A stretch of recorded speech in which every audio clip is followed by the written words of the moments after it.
High court के जजेस जरूर इसको देखें और आत्मचिंतन करें कि भारत की न्याय प्रणाली कहां पहुंच गई है। भारत में टोटल 5 करोड़ केसेस तो वो हैं जो district court, high court, supreme court में है। इसका मतलब 5 करोड़ परिवार न्याय की आशा में बैठा हुआ है। ऑन एन एवरेज एक परिवार में 6 आदमी रख लीजिए, तो यानी 30 करोड़ लोग न्याय की आस लगाए बैठे हुए हैं। 30 करोड़ का मतलब एक अमेरिका, 30 करोड़ का मतलब 15 ऑस्ट्रेलिया, 30 करोड़ का मतलब 7 कनाडा, 30 करोड़ का मतलब 1.5 ब्राजील। इतने लोग भारत में न्याय की आस में बैठे हुए हैं। और ये 5 करोड़ केस तो वो हैं जो district court, high court, supreme court में है। इसके पैरेलल हमारे देश में एक और जुडिशियल सिस्टम है, उसको कहते हैं तहसीलदार, एसडीएम, एडीएम, डीएम, कमिश्नर, जहां पे चकबंदी के मुकदमे चलते हैं। वो इस 5 करोड़ में काउंटेड नहीं है। जो तहसीलदार के यहां मुकदमा होता है, एसडीएम के यहां मुकदमा होता है, एडीएम के यहां होता है, डीएम के यहां होता है, चकबंदी अधिकारी जिसको सीओ कहते हैं, डीडीसी कहते हैं, एसओसी कहते हैं, वो एक इसके पैरेलल में है। और 5 करोड़ मुकदमे वहां पे भी चल रहे हैं। इसका मैं लाइव एग्जांपल देना चाहूंगा भारत की ब्लैक जस्टिस सिस्टम का। 1985 में जौनपुर में एक 10 बीघे जमीन का मुकदमा शुरू हुआ था। अभी वो सबसे नीचे पायदान पे है, जिसको कहते हैं चकबंदी अधिकारी। 1985 में मुकदमा शुरू हुआ, 2023 आ गया, लगभग 37 साल बीत चुके। 37 साल में यह नहीं तय हो पाया कि असली विल कौन सी है। 2 लोगों ने क्लेम किया, वो कह रहे हैं मुझे विल मिली है, वो कह रहे हैं मुझे विल मिली है। 37 साल में यह नहीं डिसाइड हो पाया असली विल किसकी है।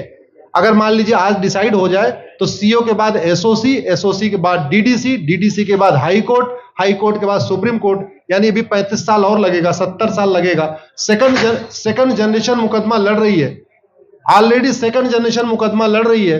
और इसी स्पीड से काम हुआ तो मुझे लगता है थर्ड जनरेशन आके मुकदमा जाके तब जाके सुप्रीम कोर्ट पहुंचेगा। दूसरा एग्जांपल, एक ग्लेरिंग एग्जांपल आपको देता हूं।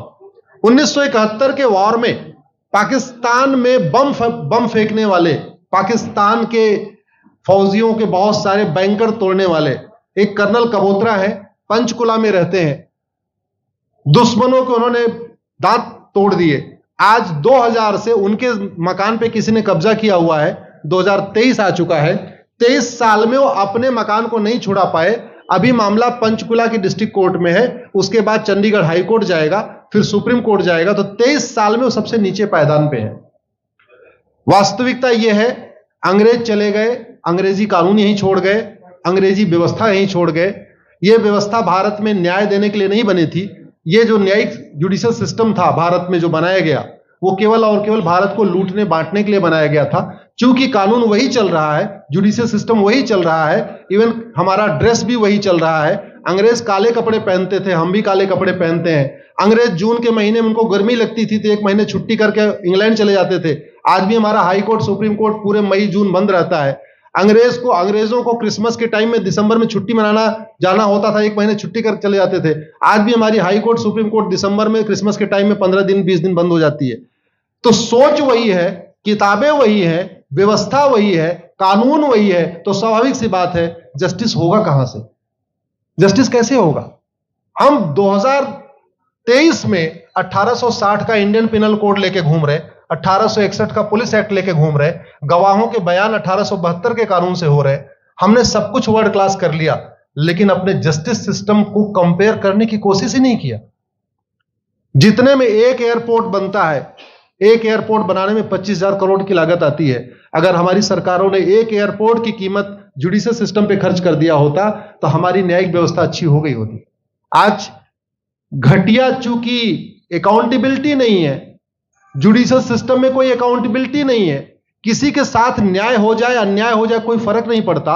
निर्दोष को जेल हो जाए, जज की कोई अकाउंटेबिलिटी नहीं। दोषी को बेल हो जाए, जज की कोई अकाउंटेबिलिटी नहीं। लाखों लाख लोग जेल में सड़ रहे हैं, लाखों धोखेबाज भ्रष्टाचारी बाहर घूम रहे हैं। मूल कारण है ब्लैक जस्टिस सिस्टम। आपने बहुत अच्छा आपने इस पे वेब सीरीज बनाया है और इस देश में world class airport, world class highway, world class shopping mall, सब कुछ वर्ल्ड क्लास बना लिया।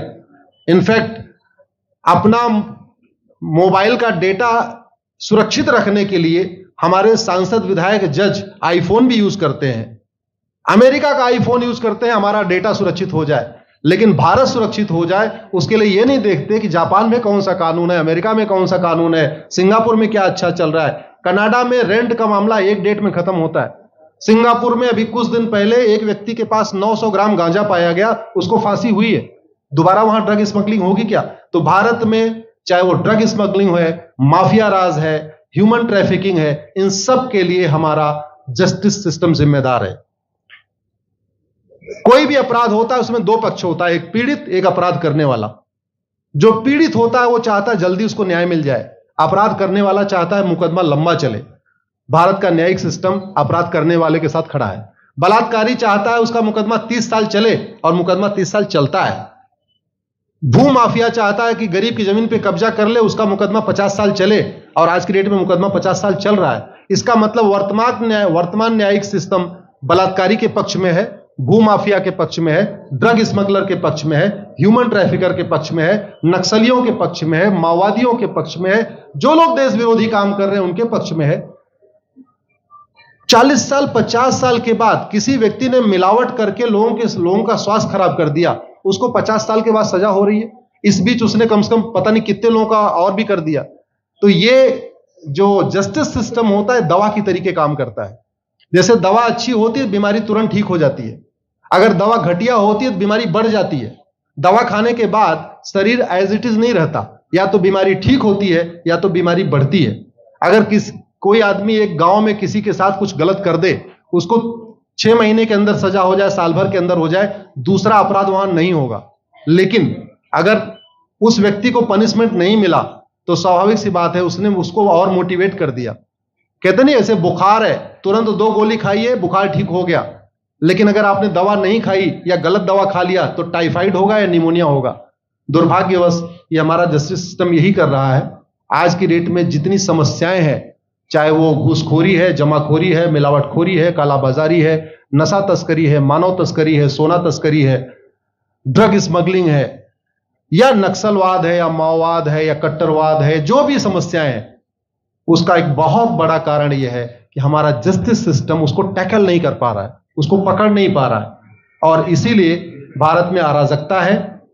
मैं तो इतने जानता हूं, ऐसी कोई बीमारी नहीं जिसकी कोई दवाई नहीं, ऐसी कोई समस्या नहीं जिसका कोई समाधान नहीं।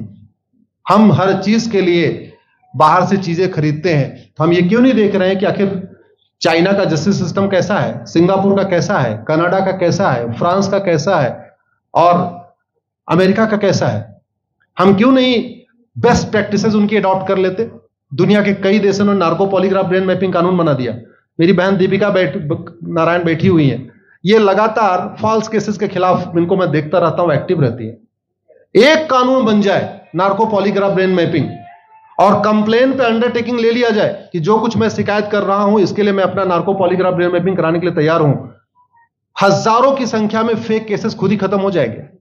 आज की डेट में लोग जुडिशरी की लापरवाही के साथ साथ फर्जी केस से परेशान है, फर्जी गवाही से परेशान है, फर्जी एफआईआर से परेशान है, हजारों परिवार परेशान है।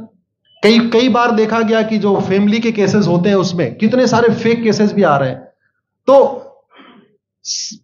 जो वास्तव में दोषी हैं उनको पनिशमेंट नहीं मिल पा रहा है, जो निर्दोष हैं उनके खिलाफ फर्जी केसेस हो रहे हैं। आज की डेट में गांव में एक दबंग अगर जमीन कब्जा कर लेता है, किसी की हिम्मत नहीं पड़ती उसके खिलाफ कोई गवाही दे दे। लोगों को अपनी जमीन छुड़ाने में 30 साल लड़ना पड़ रहा है, 35 साल लड़ना पड़ रहा है। अगर 30 साल 35 साल के बाद कक्कड़ जी उसको अपनी जमीन मिल भी गई तो उसके साथ न्याय कहां हुआ? 35 साल में उसका टाइम बर्बाद हो गया, 35 साल में उसका पैसा बर्बाद हो गया, 35 साल वो मेंटल ट्रॉमा में रहा, 35 साल उसने तारीख पे तारीख झेली है। और मैं तो डिस्ट्रिक्ट कोर्ट में कई बार जाके देखा, ऐसे परिवारों को देखता हूं जिनके पास बस से आने के लिए पैसा नहीं है, साइकिल से आते हैं। ऐसे परिवारों को देखता हूं जो चाय नहीं पी सकते अपने पैसे से, बेचारे घर से रोटी बांध के और अचार लेके आते हैं, लेकिन वहां मजबूरी में वकील को पैसा देते हैं। तो हमारी कोर्ट कचहरी वास्तव में दलाली का अड्डा बन गया है, हमारी कोर्ट कचहरी भ्रष्टाचार का अड्डा बन गया है। और मैं दुख के साथ कहना चाहूंगा, अदालतों में न्याय हो नहीं रहा है, बल्कि न्याय बिक रहा है। जिनके पास पैसा है, वो कि उन्होंने कितना बड़ा क्राइम किया हो, मर्डर किया हो, रेप किया हो, उनको जमानत हो रही है, और जिनके पास नहीं है वो बेचारे जेल में सड़ रहे हैं। कई बार तो देखा गया, मैंने मेरे मर्डर किया एक्स अनंत सिंह ने, लेकिन एक्स अनंत सिंह बाहुबली थे, उन्होंने थानेदार को 20 लाख रुपए दिया, वो वाई अनंत सिंह को लेकर जेल में डाल दिया, नाम वही है। अब उसके बाद क्या हुआ, 20 साल मुकदमा चला और फिर सबूत के अभाव में छूट गया। तो जिसने मर्डर किया वो तो कभी जेल गया ही नहीं, एक निर्दोष जेल गया, 10-20 साल के बाद उसने अपना जमीन बेचा, सब कुछ किया, मां बाप सब कुछ तबाह हो गए, फिर वो सबूत के अभाव में छूट रहा है।